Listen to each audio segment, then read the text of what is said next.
Javier, muchísimas gracias por estos minutos con nosotras y nosotros. Y te explicaba, a pesar de que este curso es sobre colonialismo tardío, podríamos llamarle, o colonialismo imperialista, de fines del siglo XIX y principio del siglo XX, al ocuparnos del caso de España, quisiera volver un poquito para atrás, sobre todo teniendo en cuenta que uno de tus temas de estudio es justamente la tesis de Andalucía como última frontera del sur de Europa, ¿no? Y después de eso viene el supuesto o mal llamado descubrimiento de América, el genocidio de los pueblos originarios, la esclavitud de los pueblos africanos, el capitalismo, etcétera, y todo eso va a derivar en el imperialismo. ¿Qué nos podrías decir de esta idea que me parece, por lo menos para Argentina, es muy novedosa, de considerar Andalucía o todo el sur de España y de Europa como última frontera frente a esto que se va gestando? Bueno, pues camarada Mariano Sarabia y resto de compañeros del curso, un placer estar aquí compartiendo diálogo y compartiendo ideas desde el compromiso, ¿no? con el combate de la idea y desde el compromiso también por la transformación social. Pues te agradezco, camarada Mariano, esta invitación y espero que sea provechoso este diálogo, ¿no?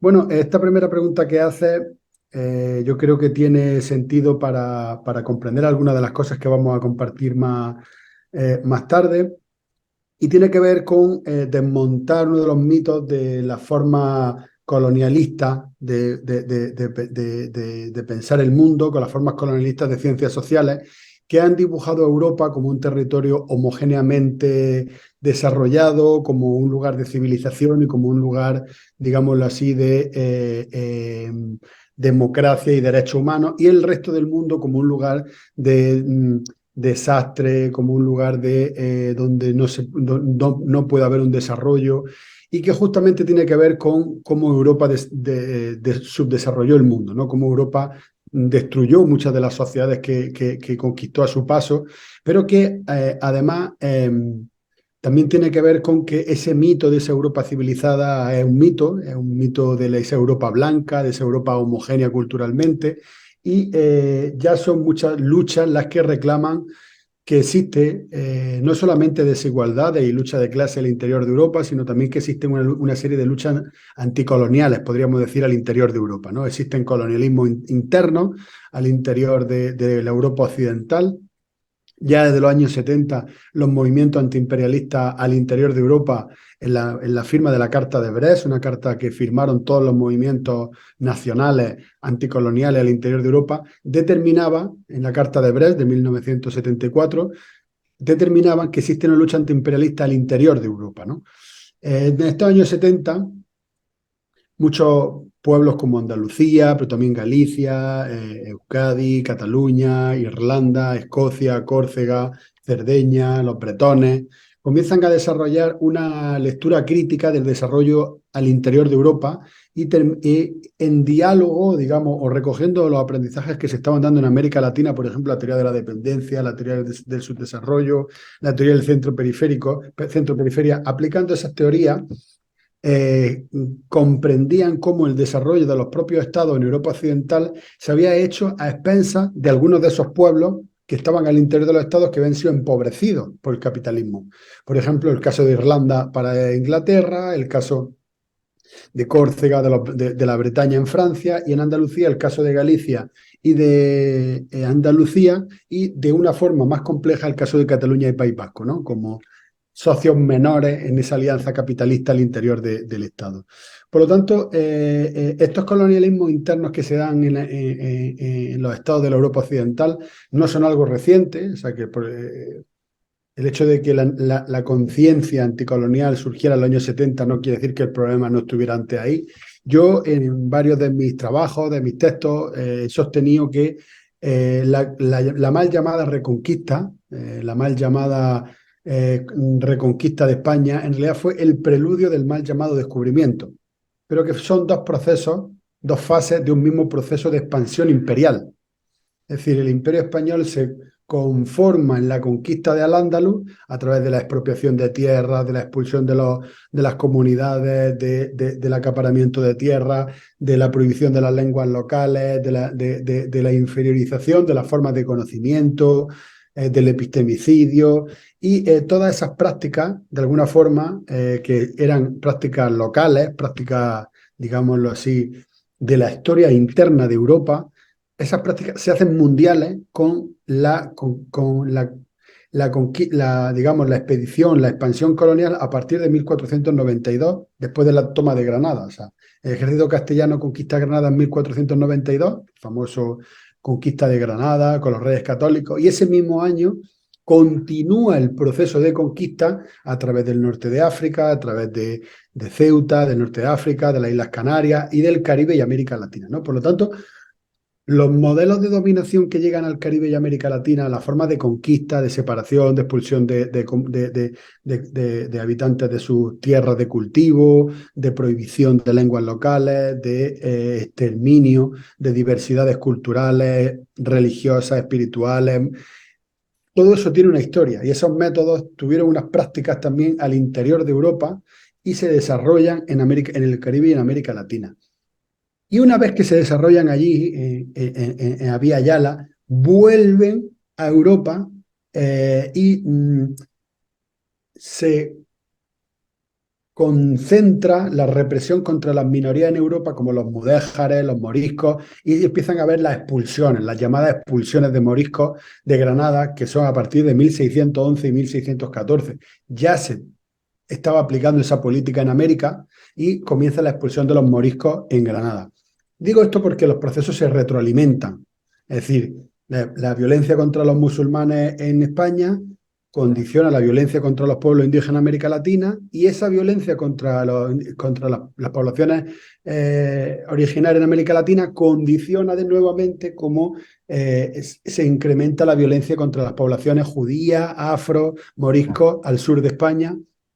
Y por lo tanto, yo siempre hablo de dialéctica de la colonialidad. Es decir, el colonialismo no es solamente un sistema administrativo, no solamente funciona en una dirección, sino que es una dialéctica por la cual lo que, por ejemplo, el Estado español, la política del Estado español para la dominación de los pueblos al interior del Estado español, eso ha tenido consecuencias en la dominación imperialista en América Latina y la forma de dominación imperialista en América Latina luego han revertido sobre las comunidades al interior del Estado. Por eso esa dialéctica entre el dominio y el colonialismo interno y el colonialismo externo es importante para entender las prácticas de expansión colonial y las prácticas de dominación colonial al interior y externa al Estado. Eso ha dado lugar a que Andalucía en muchos sentidos tenga un patrón de poder muy similar al de América Latina, ¿no? Población que es inferiorizada culturalmente, racializada en el sentido de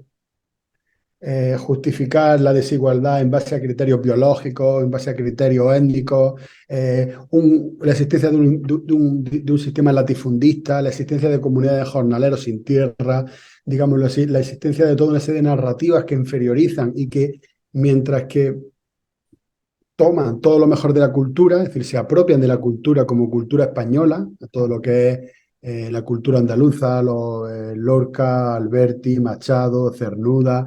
Mientras que toman lo mejor de la cultura andaluza, pues hay una narrativa de inferiorización cultural y en ese sentido Andalucía no solamente, o sea, Andalucía se ha constituido como una región de frontera, pero no frontera como lo que separa, sino frontera también como un lugar que conecta.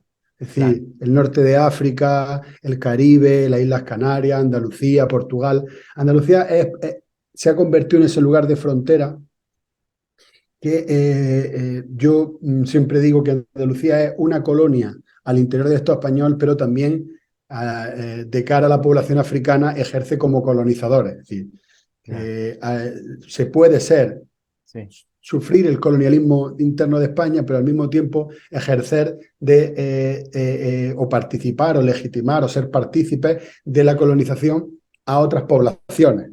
Claro. Digo esto porque el colonialismo no solamente se sufre en una dirección, sino que se puede sufrir, pero también ejercer, ¿no? Si hay población, por ejemplo, población blanca en América Latina o población andaluza en España. Entonces, todo eso da cuenta de la complejidad del fenómeno colonial, que no es Sí. como nos lo había vendido el sistema, el colonialismo administrativo y después ya, Claro. no, sino que hay Javier, más implicaciones.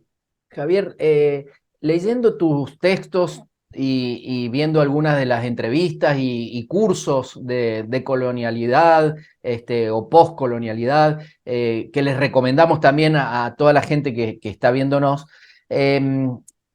me llamaba la atención, por un lado, cómo explicás vos que el racismo se transforma en una política de Estado con los reyes católicos y con la conformación de España, y pensaba yo que en cierta forma fueron adelantados los españoles en aplicar el racismo ya como una política de Estado, y quizás pudiéramos hablar de genocidio, siendo que el genocidio en realidad el término es del siglo XX, pero podríamos decir que como fenómeno social empieza en el siglo XIX. Ahora, ya España lo está aplicando, sobre todo en Andalucía, también en América, en el siglo XVI, XVII, como estaba explicando, ¿no?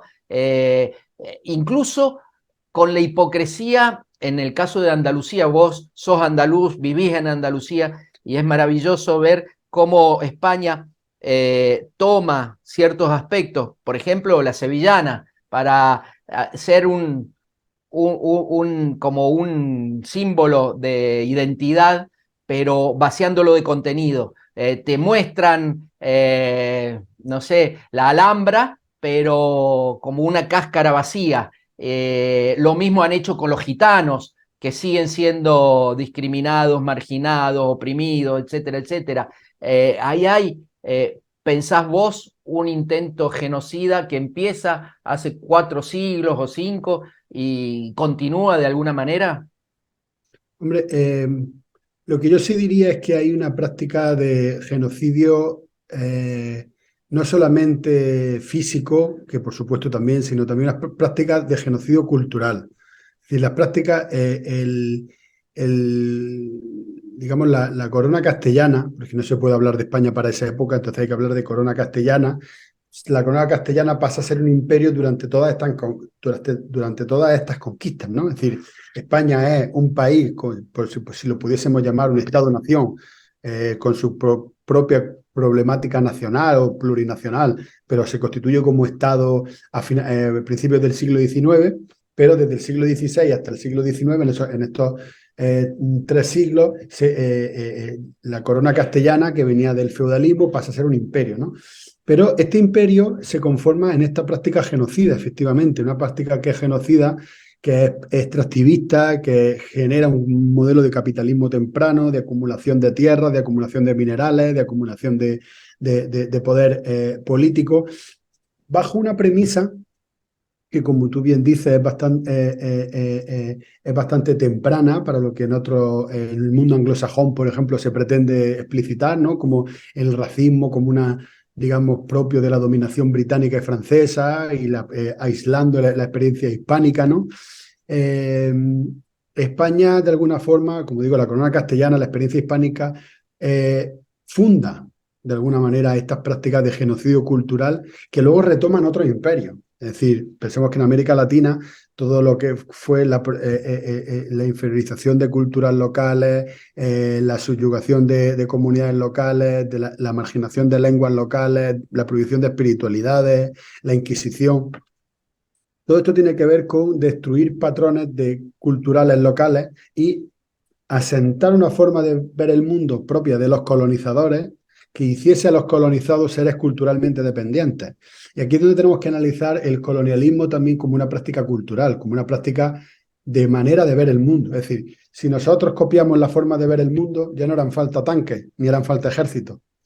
Definitivamente, no solamente nos hicieron ver el mundo de una forma capitalista, nos hicieron ver el mundo de una forma eurocéntrica y occidental. Claro. Entonces, nuestros comportamientos se van retroalimentando. Ya no hace falta tener tropas de ocupación en todos los países, claro, en la que se revela, ¿no? Pues las que luchan, hay una dominación donde se muestra el carácter militar. Estamos viendo el Perú, pero también Palestina, también hemos visto la lucha en el Sáhara, hemos visto toda esta serie Pero al reproducir un patrón cultural, Ujú. En la dominación Sí, colonial fue mucho más efectiva. Y entonces, como digo, esas prácticas no desaparecieron con el final del colonialismo administrativo, ¿no? Yo siempre hablo de...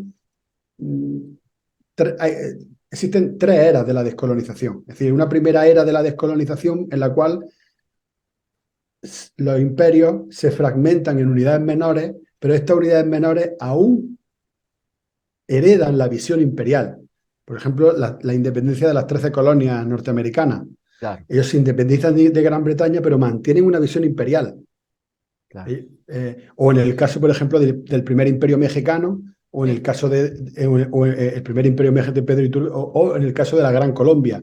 Sí. No O se había hecho nosotros todavía, también. Nosotros claro, también o lo sea, tenemos, un colonialismo interno con nuestros propios pueblos originarios, las matanzas, el genocidio, ya siendo un país independiente, ¿no es cierto? efectivamente, efectivamente. Esas primeras independencias que se dan desde finales de 1700, de finales del siglo XVIII hasta mediados del XIX, se fragmentan imperios, pero mantienen la mentalidad imperialista. Ellos quieren seguir siendo universales, ¿no? La Gran Colombia, el Imperio de México, los Estados Unidos.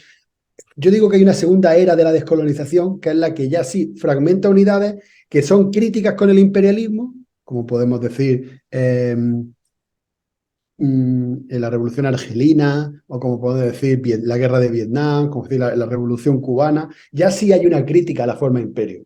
Ya sí hay una crítica a esa forma de organizar el mundo en base a imperios. Ellos ya no quieren ser un imperio. Ellos Ujú. hacen una crítica al imperio. Esta sería la segunda era. Pero aún así falta la descolonización epistémica. A pesar de que ellos se independizan, Claro. siguen estudiando filósofos europeos, siguen Claro. pensando como europeos, siguen reproduciendo la historia del mundo en base a Europa, siguen hablando de la historia de cada país en función de en qué año vinieron los conquistadores, en qué año fue la guerra, ¿no? O sea, mentalmente, al interior de sus mentes, hay un patrón, aunque ellos rechazan el imperio, eso lo señala Fanon, ¿no? En Los Condenados de la Tierra. Sí, Al final de Y su vida, Boaventura de Sousa también ahora, ¿no es cierto? efectivamente, o sea, toda lo que es la corriente decolonial, la corriente más contemporánea lo señala, pero ya Fanon en los años 60, Ujú. cuando él está a finales de su vida, él ve cómo los países independientes africanos se están independizando, pero mantienen una forma de pensar que es occidental, y eso va a ser problemático en su libro Los Condenados de la Tierra. Entonces, esa sería la segunda era en la que hay independencias, pero no. Y una tercera era de la descolonización, que es la que estamos ahora, que comienza a finales de los 80, donde ya sí hay una búsqueda de raíces y hay una búsqueda de otra forma de pensar el mundo. Ahí podemos escribir la década ganada, el levantamiento zapatista, la descolonización, el pensamiento decolonial, las rebeliones contra las estatuas, contra todos los símbolos del colonialismo, los procesos emancipatorios en América Latina, en Bolivia, en Venezuela, esa nueva forma de entender que los pueblos originarios no solamente tienen derecho a ciudadanía, sino que portan con ellos una forma de ver el mundo y que portan con ellos una forma de entender el pasado, la historia. Ya hay una crítica epistemológica, ya hay una crítica de cómo se mira el mundo. No vale con ser independientes. Fue la Ujú. gran diferencia con la segunda era. No vale con ser países independientes, porque si tú eres independiente, pero te comportas como un occidental, te comportas como un blanco, sometes a tus propias minorías a violencia, eres patriarcal, eres desarrollista, o sea, destruye la naturaleza, maltrata a las mujeres, destruye a los indígenas. Entonces no hay un proyecto de emancipación. Entonces, esta tercera era, como digo, no solamente incorpora ya la independencia, sino también una nueva forma de desarrollo. Entonces, en esta tercera era, conectando con lo que le decía, que nosotros tenemos que reivindicar que no solamente hubo prácticas genocidas y genocidios culturales en la expansión colonial, sino que esas prácticas se mantuvieron, pero Ujú. hoy las comprendemos y hoy las Claro. podemos denunciar. Entonces, claro que existe hoy prácticas de inferiorización cultural, prácticas de negación de la dignidad de muchos pueblos, al mismo tiempo que se reivindica, o sea, se toma lo mejor de ellos en literatura, ¿no? O sea, Ujú. no solamente el boom latinoamericano, Sí. se estudia, pero se inferioriza a esas sociedades, Como ¿no? O sea, se toma eso, folclórico. O sea, se apoya la folclorización, el boom latinoamericano, claro, porque estaba en Europa, ¿no? Cortázar estaba en Europa, entonces se toma lo que a Europa le interesa, pero no se toma en serio un compromiso real con esos pueblos Claro. que llega a día de hoy, que también es parte de la tarea de la descolonización, ¿no? Sí, sí, sí. Javier, y para poder entender cómo llegamos a esto, centrémonos en esa España que vos dijiste recién, se conforma como Estado-nación en el siglo XIX. En el siglo XIX pierde sus colonias, la mayoría de sus colonias en América, nos independizamos, entre comillas, con la salvedad de lo que acabas de decir, pero hay un reflujo imperialista de esa España hacia mitad del siglo XIX. Hay tres casos muy concretos en la década de 1860. La invasión o la guerra de España contra Perú y Chile, llegan a bombardear el puerto de Valparaíso, Bolivia también apoya al Perú, es por unas islas enfrente de Ica. También al mismo tiempo están invadiendo República Dominicana para recuperarla como colonia. Y por último, en México, de Benito Juárez, también es invadido por España junto con Inglaterra y Francia. Tres imperios. ¿Qué está buscando ahí? Ahí ya podemos hablar de otro tipo de colonialismo donde juega un papel más importante el capital concentrado. ¿Qué está pasando en esa España que es decadente, pero al mismo tiempo intenta su último manotazo de ahogado? A ver, claro, esto es creo que la pregunta es muy interesante porque justamente pone el foco en una de las discusiones más desconocidas o menos exploradas, ¿no? Que es cuál es la relación de la experiencia hispánica con lo que se han venido a llamar a partir de Lenin las prácticas imperialistas, ¿no?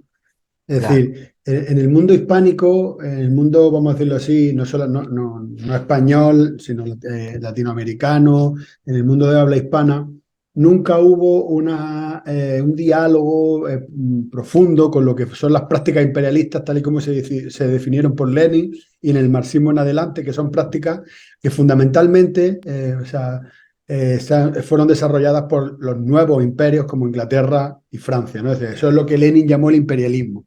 sí, Lenin nunca incorporó en su análisis qué pasa con el Imperio Español, Lenin nunca incorporó en su análisis qué pasa con el Imperio Portugués y nunca incorporó a ese análisis que hizo de John Bunson, ¿no?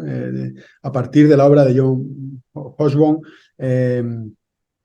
eh, que Lenin tituló el capitalismo como fase superior, perdón, el imperialismo como fase superior de la sociedad capitalista.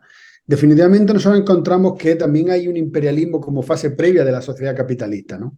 Es decir, las formas de expansión colonial que tuvieron los llamados imperios ibéricos en América Latina son imperialismo como fase previa de la sociedad capitalista, no como último estadio, sino como primer estadio, ¿no? de las prácticas capitalistas. Y hay un momento en el que estos imperios ibéricos, que fueron, como digo, la fase previa a la sociedad capitalista, luego en el 19, estos imperios decaen, ¿no? Decaen por una serie de razones que tienen que ver también con, bueno, pues con el hundimiento de la monarquía española, con la llegada de la dinastía a- Habsburgo a la península, luego con la dinastía borbónica, hay una serie de crisis internas a la propia monarquía española que le hacen entrar en una crisis permanente que desemboca en una pérdida de la hegemonía, ¿no? Y en una pérdida de la hegemonía que le lleva a que eh, como hablábamos antes, ¿no? Ese primer ciclo en esa primera era de las descolonizaciones, que tiene lugar en los Estados Unidos, cuando la ideología independentista de los Estados Unidos se fusiona con la de la soberanía de la Revolución Francesa, a través de Francisco de Miranda, esa ideología llega a América Latina y conecta el discurso de la soberanía nacional conectado con el discurso de la democracia. Es decir, en Estados Unidos se estaba hablando de democracia, en Francia se estaba hablando de soberanía nacional, en Estados Unidos se estaba hablando de independencia, en Francia se estaba hablando de revolución. El ciclo de revoluciones independentistas que comienza en América Latina en los primeros años del 19 bebe de esas dos experiencias y consigue, digamos, una fase muy larga de casi 40 años de victorias militares sobre el Imperio Español, que hace que el Imperio Español se repliegue sobre sí mismo y comience, como tú has bien dicho, una década de imperio a la deriva.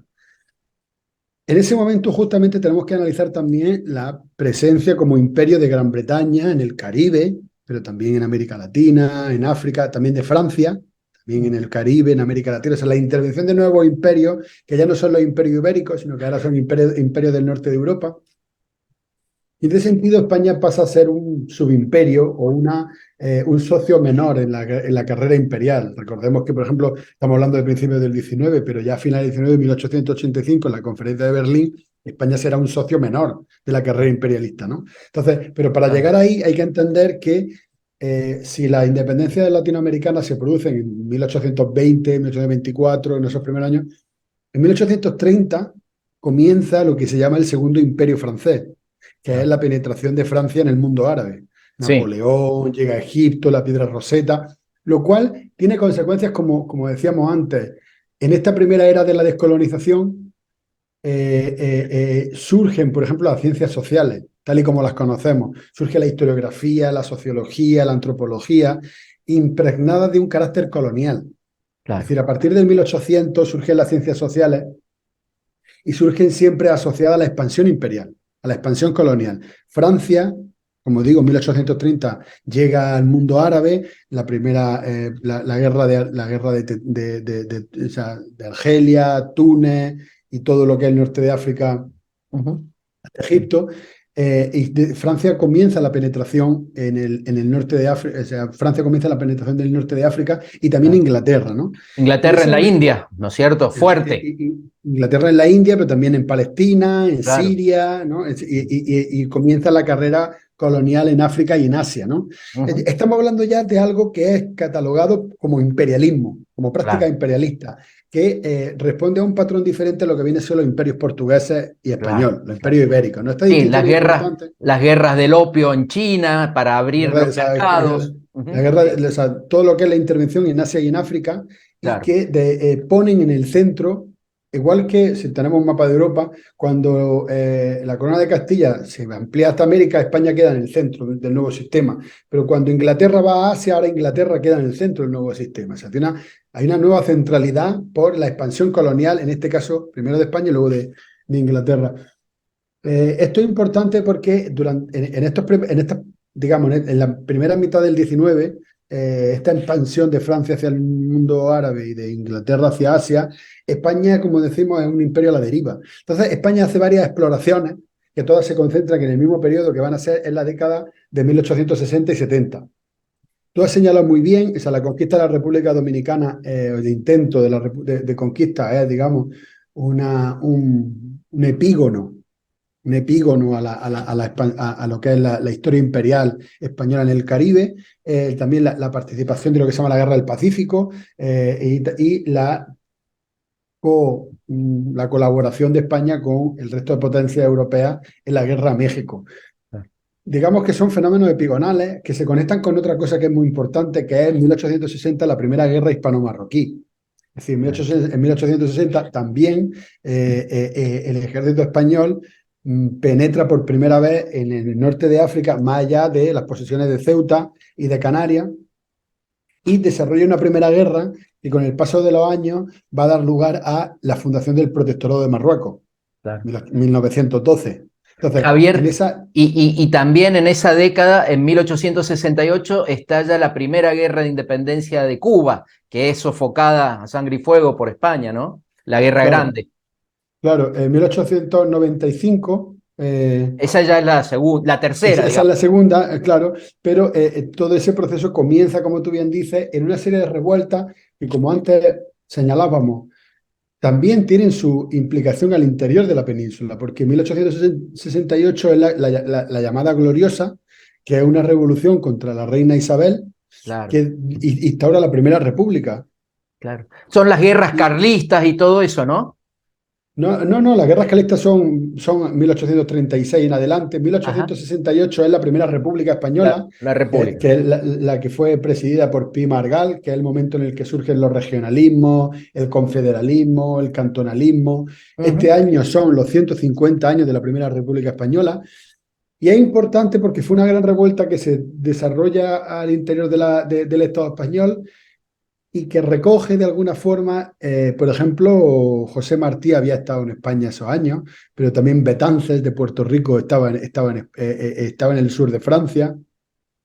Hay una serie de conexiones entre revolucionarios del Caribe, de las Claro. colonias españolas, que vienen a la península y que tienen diálogos y que se relacionan con los, digamos, los cantonalistas catalanes, Francisco Pi Margall, o sea, que son historias conectadas que no se han visibilizado, ¿no? O sea, no se conectan muy, a día de hoy no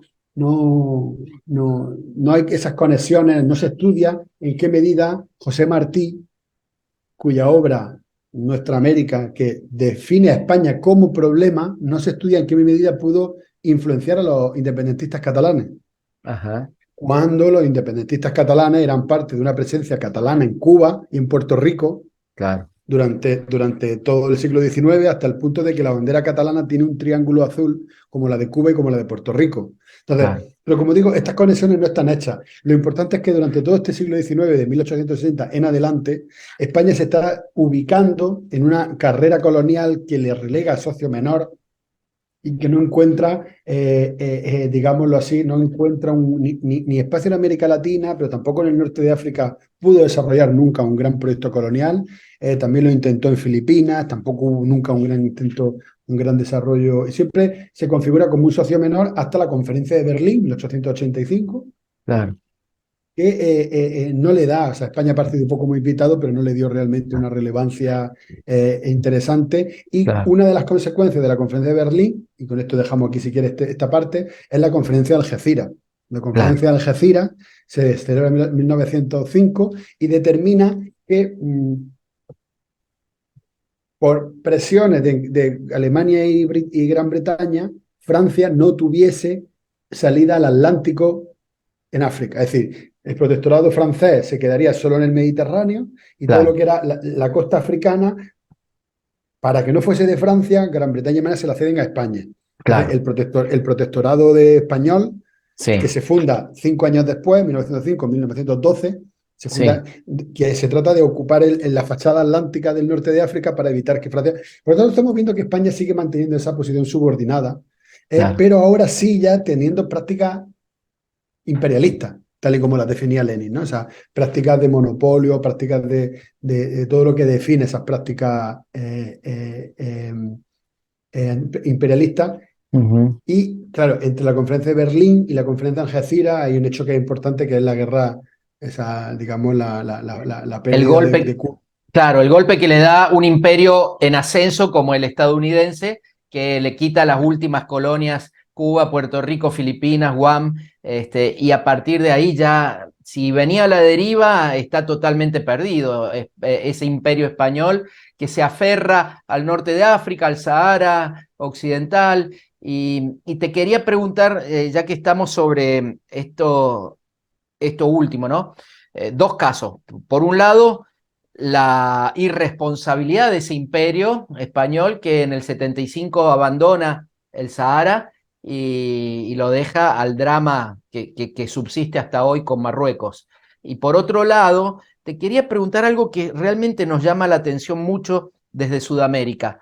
Creo que te lo decía en algún mail, incluso escuchando y leyendo a compañeras y compañeros españoles bien intencionados, honestos intelectualmente, de izquierda, ¿no les parece raro que España mantenga aún hoy Ceuta, Melilla, las llamadas plazas de soberanía? ¿No les parece? Porque me parece que lo que decías vos del imperialismo dentro del Estado español es todavía difícil de entender para un español porque hay una continuidad territorial. Pero ¿cómo no se dan cuenta que hay algo raro en tener soberanía en otro continente?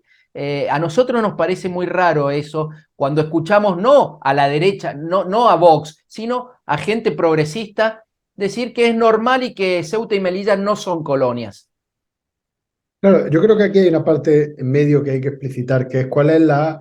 Hemos pasado de la conferencia de Berlín de 1885 a 1970, entonces creo que ahí hay mucho, yo creo que hay una parte importante que explicar, que es, claro, cuando hablábamos de la pérdida de hegemonía española en América Latina, la presencia de Gran Bretaña en el Caribe, de Francia, la independencia de los Estados Unidos, el desarrollo de la nueva potencia hegemónica que va a ser Estados Unidos. En ese proceso, digamos, donde todos se van, donde las nuevas potencias coloniales se van haciendo cada vez más hegemónicas y España se va retrayendo, la pérdida de Cuba, Puerto Rico y Filipinas supone lo que originalmente, lo que, no, lo que oficialmente podríamos decir se conoce como el fin del imperio, ¿no? O sea, el fin del imperio. Y a partir de este momento podremos hablar de un periodo postcolonial, que no se determina así normalmente, pero estamos hablando de un posimperio, ¿no? Estamos hablando de un imperio que termina en 1898, pero que hay un legado del imperio. Es decir, cuando termina un imperio, y esto volvemos con la decolonialidad y volvemos con el concepto de colonialidad, el debate postcolonial. El final del llamado imperio español, no, el final del colonialismo administrativo no termina con el proyecto colonial. El proyecto colonial se repliega. Entonces, aquí hay varios elementos que son importantes. El primero es que el protectorado de Tetuán está nutrido por militares que venían de Cuba y Puerto Rico. Y si no militares, hijos de militares, familias de militares que habían estado en Cuba y Puerto Rico, y todo ese proyecto militar se concentra en el protectorado de Tetuán, se concentra en África. En segundo lugar, el ejército español, el ejército colonial, tenía una gran controversia con el resto del ejército español que estaba en la península, porque el ejército en la península no tenía contienda, mientras que el ejército colonial era casi un país imaginario, es decir, era gente que no había conocido España, que no había vivido en España, que no había casi algunos visitado España, ¿no? Entonces, de alguna forma genera como... De ahí surge el golpe y el franquismo, ¿no es cierto? Claro, con esto quiero decir que se va fraguando una ideología colonial ultra reaccionaria, ultra conservadora, y conecta durante los años, estamos hablando de que el protectorado de Tetuán, 1912, a partir de las dos primeras décadas del 20, y sobre todo en los años 20 y hacia los años 30, conecta el surgimiento de culturas autoritarias, que serán los fascismos en Europa, con un proyecto colonial ultra concentrado que da lugar al fascismo español. Es decir, el fascismo español no se puede entender sin el proyecto colonial. Es decir, como decía Aimé Césaire en su carta, en su famoso discurso sobre el colonialismo, decía, el delito de Hitler fue hacer a la población europea lo que antes los europeos hacían al resto del mundo. Efectivamente, el fascismo español, en este repliegue del imperio español, el fascismo español surge como una especie de gobierno colonial en la península. Es decir, los militares coloniales ya durante todos esos años que estamos hablando, las primeras décadas del 20, el desastre de Anual, el desastre del Barranco del Lobo, hay una serie de derrotas del imperio, del ejército colonial en África, que hace que el ejército español colonial se repliegue sobre la península y tomen el poder en la península. Esto es una circunstancia sui generis, excepcional en Europa Occidental, en el que militares coloniales toman el poder en el Estado. Claro. Eso sería impensable para Portugal, para Francia, para Inglaterra, para Alemania. Bueno, O sea, Francia lo intentó, ¿no? Cuando los Pieds Noirs y los paracaidistas quisieron dar un golpe a De Gaulle, pero le salió mal. Mucho claro, después, mucho después. claro, claro, en ¿Eh? los años 60 tenemos porque son tensiones al interior del Estado colonial. Lo cierto es que el único ejército que en España tenía o sea, tenía capacidad efectiva era el ejército colonial. Cuando estalla la guerra en el 36, hay un ejército colonial ultra preparado contra un ejército de milicianos anarquistas. O sea, el ejército peninsular, como te decía antes, no estaba preparado para la guerra porque no estaba en contienda. Entonces, esto generó que los militares coloniales tomaron el poder en España y aplicaron un régimen de violencia colonial, de genocidio colonial, pero en vez de, es decir, esa violencia contra las poblaciones racializadas, ahora la ejercían contra un enemigo ideológico, que eran los rojos, los comunistas, los anarquistas, las mujeres, las minorías nacionales. Y eso dio lugar a que la España del 39 en adelante es una España profundamente colonial a la interna. Es claro, decir, el sistema de jueces, el sistema de ejército, el sistema universitario, toda una serie de grandes instituciones del Deep State, del Estado profundo, tienen raíces en el Estado colonial, en los militares golpistas, hasta el día de hoy, ¿no? Hasta claro. el día de hoy. Claro, la cuestión aquí yo creo que es importante es que a partir de estos años 40, el régimen de Franco tiene una particular, esto quizás es parte de otro bloque, otra respuesta, pero a partir de los años 40, el régimen de Franco tiene una particular relación con la cuestión colonial. Y es que Franco anticipa, o él cree que como Alemania e Italia van a ganar a las potencias aliadas en la Segunda Guerra Mundial, Franco reclama los territorios de Francia en el norte de África. Entonces, en la reunión que se celebra entre Franco y Hitler en Endaya, 1939, ya ha comenzado la Segunda Guerra Mundial. Franco Franco y Hitler pide a Franco que Franco entre en la Segunda Guerra Mundial y Franco le dice que mmm, con una participación escasa, porque no tiene todo, o sea, es un país que acaba de salir de una guerra, pero a cambio le pide todas las posesiones de Francia al norte de África. Hitler no le puede conceder esto porque ya tiene un acuerdo con la Francia de Vichy, entonces no puede conceder eso, pero además Hitler le pide Canarias para Alemania, porque según él era una posición de defensa ante Inglaterra. Entonces ellos no se pusieron de acuerdo y por eso fracasó y España no entra en la Segunda Guerra Mundial, fundamentalmente por un debate sobre posesiones coloniales. O sea, Franco, en ese momento, en los años 40, en la primera dictadura, en los primeros años de dictadura, hay una promoción cultural sobre cuestiones africanas y coloniales en español.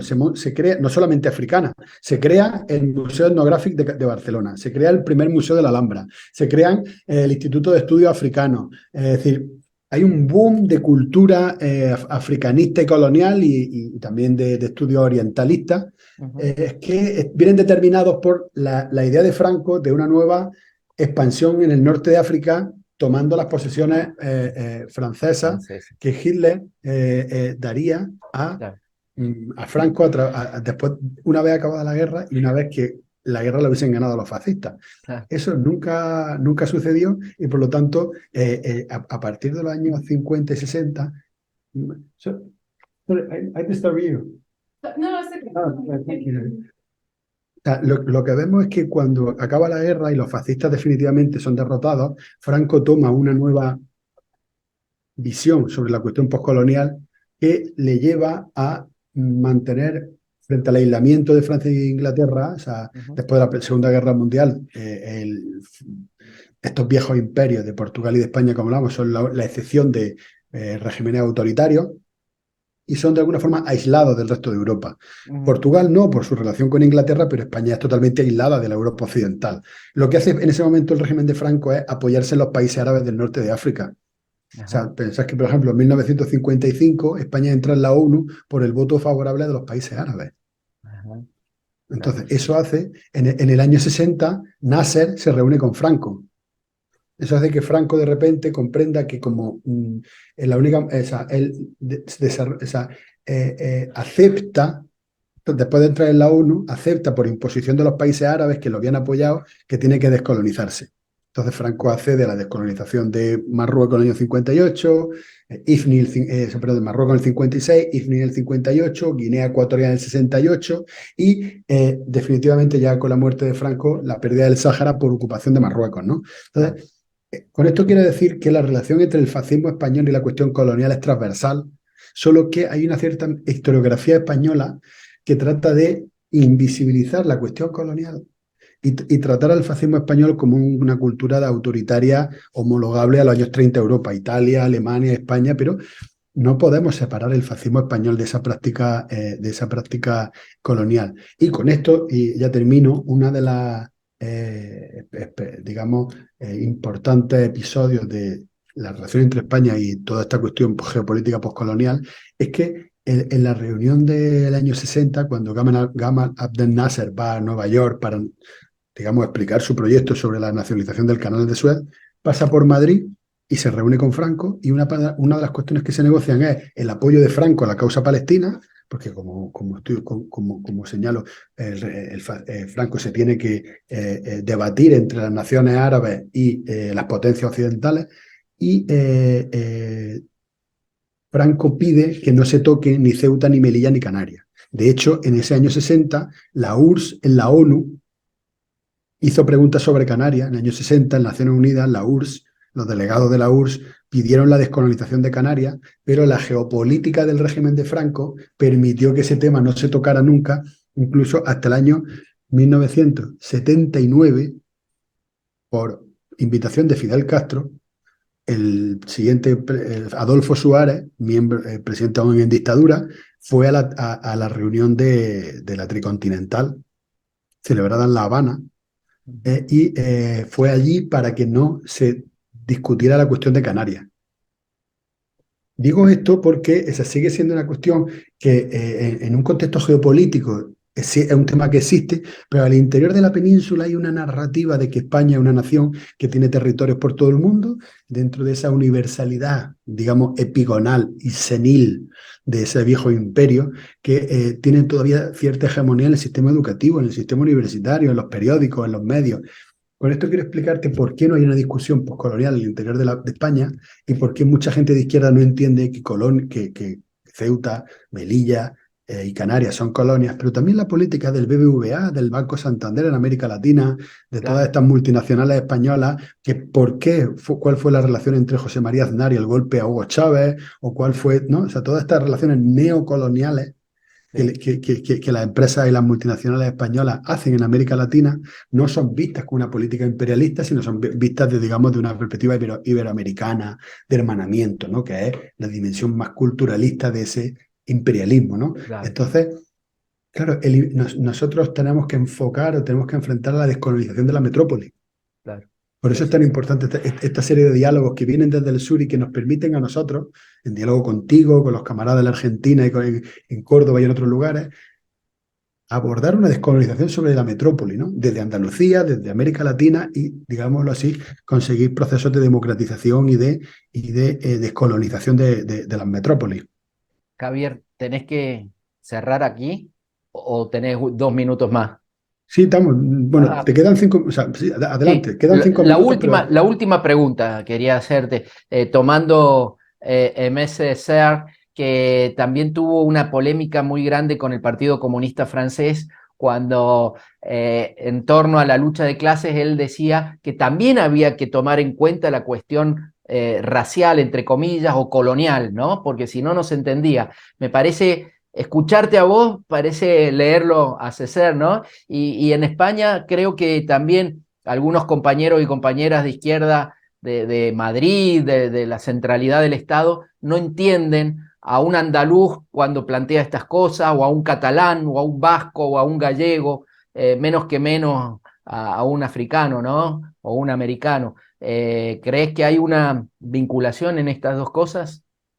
eh, mm, yo creo que hay una, podríamos decir, una parte de la discusión marxista que, por desarrollarse dentro de Europa, entiende que la única dominación que existe es la de clase, o si hablamos de feminismo, de género. Pero como ellos no sufrieron nunca la discriminación, digamos, la opresión nacional, para ellos no hay una cuestión nacional que emancipe. A diferencia del marxismo latinoamericano, que siempre tuvo por bandera el antiimperialismo y que siempre entendió, no solamente Mariátegui o Néstor Coa, Matilio Boró o Fidel Castro o el Che Guevara, que siempre pusieron en el centro la liberación nacional como parte de la emancipación, los marxistas europeos que ya tenían una nación con Estado y que eran opresores, y para ellos no, la liberación nacional no era una cuestión de emancipación, porque ellos ya estaban emancipados y además eran opresores. Entonces, por eso es tan importante los marxismos desde el sur, los marxismos anticoloniales, los marxismos que luchan desde el otro lado. Porque para un francés, para un inglés, o para un alemán, o para un belga, o para un holandés, la liberación nacional no es necesaria. Porque ellos son los que ejercen la opresión nacional desde el lado de los opresores, ¿no? Pero en este sentido, el colonialismo interno es una teoría que está todavía por seguir desarrollándose. Es decir, y con esto tenemos que reivindicar también una decolonialidad marxista, porque la decolonialidad o será marxista, o será antiimperialista, o será una falacia. Claro. Todas las discusiones sobre colonialismo interno nos llevan a la Tercera Internacional y a la Conferencia de Bakú, Claro. 1919. Los marxistas de Lenin, agrupados en torno a Lenin, en la Tercera Internacional, en la Segunda Conferencia en 1919 del Comité, aprueban el documento sobre la cuestión nacional y colonial, convocan la conferencia de Bakú de los pueblos de Oriente y de ahí emergen todas las definiciones de la cuestión nacional, la de los negros afroamericanos por el delegado negro que estaba allí, que estaba en el comité, Harry Haywood, la de M.N. Roy para la India, la de Gramsci, la cuestión meridional, la de Mariátegui para los Andes. Es decir, las bifurcaciones de esa advertencia de que al interior del Estado hay una cuestión nacional, india, afro, andaluza, irlandesa, siempre estuvo, pero una cierta parte del marxismo hegemónico eurocéntrico la quiso anular porque ellos ya tenían una liberación, ellos ya tenían una nación. Ellos querían hablar del marxismo en sus propios términos, de una forma imperialista, incluso al interior del propio marxismo. Por lo tanto, hoy reivindicar una decolonialidad es reivindicar una decolonialidad transformadora y marxista, que Y tenga en cuenta, ¿no?, antiimperialista. y antiimperialista, que tenga en cuenta no solamente la cuestión nacional, por supuesto, y la alianza de las naciones en contra del imperialismo, sino también la cuestión nacional interna, Claro. que puede estar expresada en la lucha de los pueblos originarios, de las comunidades nacionales, étnicas, raciales, pueblos gitanos, todos los pueblos indígenas en América Latina, porque si no tenemos en cuenta esa colonialidad que ejercemos en algunos casos, Sí, estaremos desarrollando nuevas máquinas de guerra contra los oprimidos. O sí. sea, seremos independientes, pero seguiremos desarrollando un racismo. Por lo tanto, en esta tercera era es fundamental tener en cuenta la cuestión nacional y también la cuestión colonial interna para generar un verdadero marxismo revolucionario y decolonial. Javier, maravilloso. Gracias por ayudarnos a pensar. En esto último que decías, me hacías acordar a Lenin cuando decía que el imperialismo era lo más reciente del capitalismo. Esto es lo más reciente, pero seguramente no será lo último. La lucha será hasta que nos Muchas vayamos de gracias, aquí, ¿no es Mariano. cierto? Así Muchas que gracias. Y luego continuará. Muchas gracias por y tu... Creo que continuará se va a cortar, ¿eh? con las y los otros. Bueno, gracias por todo. Un abrazo enorme. Chao, chao, camarada, cuídate. Chao.